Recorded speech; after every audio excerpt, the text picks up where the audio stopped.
Hai,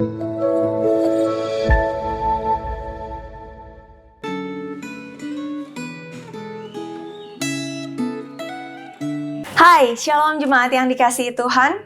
Senang sekali hari ini kita boleh menikmati hari yang baru. Dan saya juga bersyukur untuk hati yang Tuhan taruh dalam setiap kita.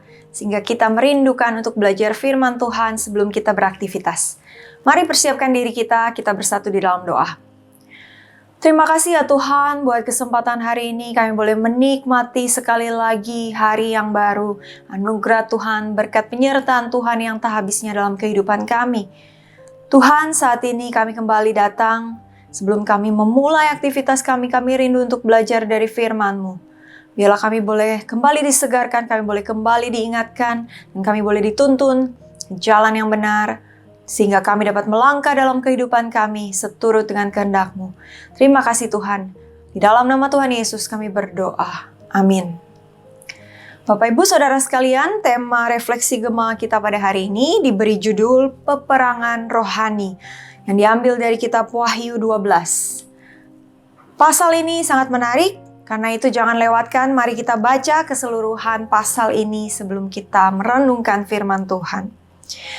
Saat ini saya akan bacakan dari Wahyu 12 ayat 7-9 dan 13 juga ayat 17.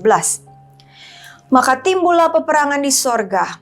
Mikael dan malaikat-malaikatnya berperang melawan naga itu, dan naga itu dibantu oleh malaikat-malaikatnya.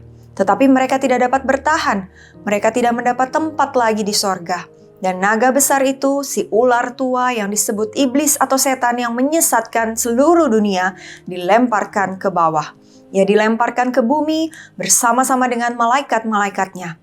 Dan ketika naga itu sadar bahwa ia telah dilemparkan di atas bumi, ia memburu perempuan yang melahirkan anak laki-laki. Ayat 17, maka marahlah naga itu kepada perempuan itu, lalu pergi memerangi keturunannya yang lain, yang menuruti hukum-hukum Allah dan memiliki kesaksian Yesus. Demikian pembacaan firman Tuhan. Bapak Ibu Saudara, pasal ini menarik ya, tetapi mungkin sebagian dari kita belum memahami atau mungkin masih bertanya-tanya, siapa yang dimaksud dengan perempuan, siapa yang dimaksud dengan anak ya. Sedikit briefing tentang itu, bahwa perempuan yang disebutkan dalam kitab Wahyu 12 bukanlah menggambarkan ibunya Yesus Maria, melainkan perempuan ini melambangkan bangsa Israel yang setia, di mana dari bangsa Israel ini lahirlah Mesias dan gereja Tuhan.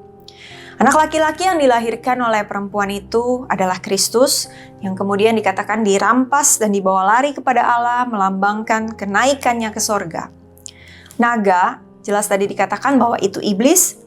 Nah, peperangan di sorga antara Mikael dan iblis terjadi ketika Kristus mati di kayu salib, kemudian dia bangkit dan naik ke sorga.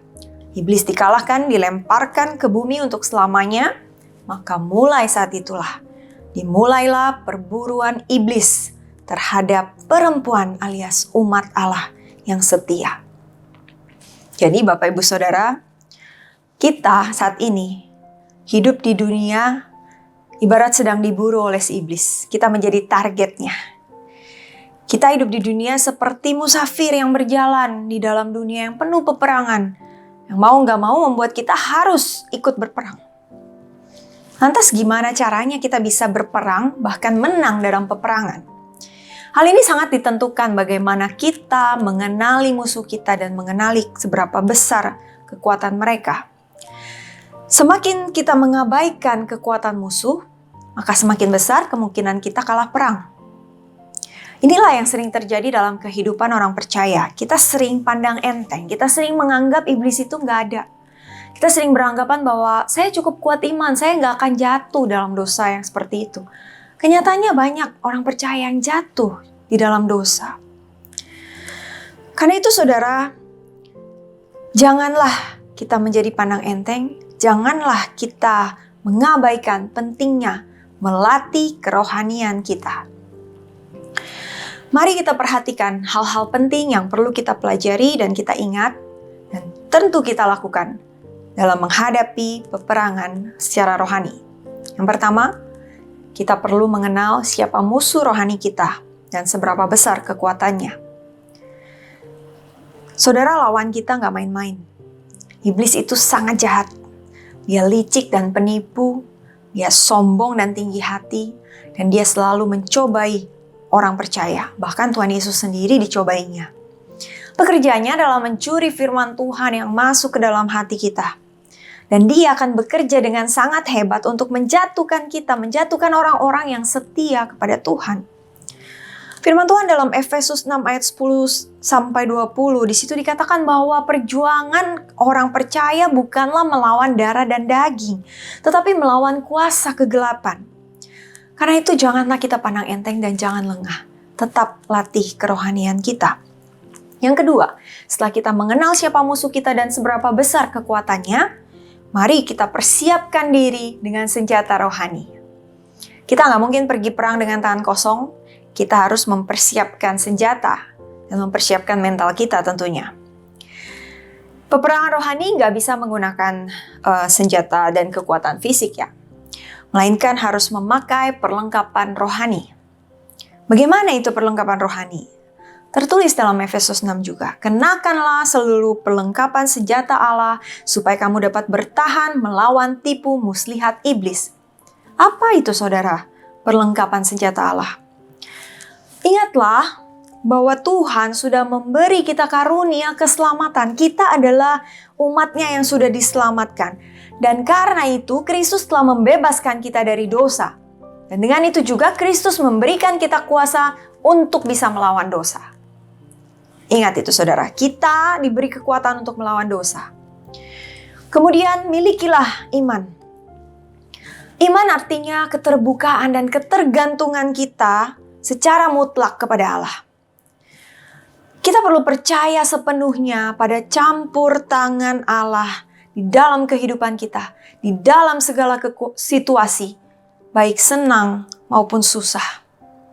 Ingat untuk terus bergantung pada Allah. Kemudian peganglah kebenaran Allah yang terdapat di dalam firman-Nya. Karena itu kita perlu untuk mempelajari firman Tuhan secara pribadi. Gak cukup hanya satu kali baca firman ketika kita beribadah di kebaktian hari Minggu. Kita perlu belajar firman Tuhan, membaca, merenungkan firman Tuhan setiap hari. Firman Tuhan ini bisa melindungi kita. Selain untuk perlindungan kita, juga senjata bagi kita untuk bisa menyerang.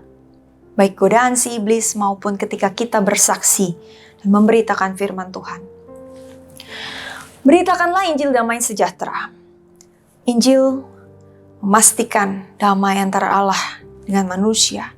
Injil yang diterima akan diterapkan dan melindungi, menyanggupkan seseorang untuk tidak terluka ketika cercaan datang, ketika gangguan datang, membuat kita sakit hati, mencoba menjatuhkan kita, tapi Injil akan terus menguatkan kita. Yang terakhir, berdoalah setiap waktu, agar ketika serangan iblis itu datang, kita sudah siap menghadapinya dan kita bisa bertahan. Mari kita berdoa.